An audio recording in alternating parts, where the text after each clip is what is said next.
நதிக்கரையில் வீற்றிருக்கச் செய்தார் மகேசன். மிருகங்கள் அதிகம் வாழுகின்ற ஒரு வனப்பகுதி இது.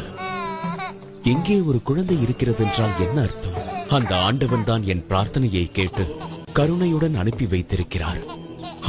அப்படித்தான் இருக்க வேண்டும். அதனால்தான் இன்று என் மனதில் இனம் புரியாத சந்தோஷம் நிலவியதோ.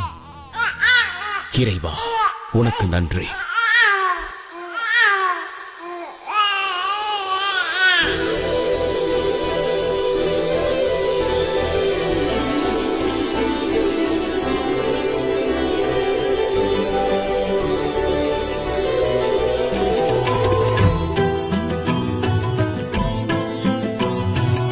களி காக்கும் ஒரு தெய்வம்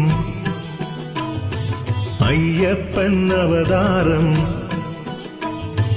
களி காக்கும் ஒரு தெய்வம் ஐயப்பன் அவதாரம் நிகழ்ந்தது பம்பை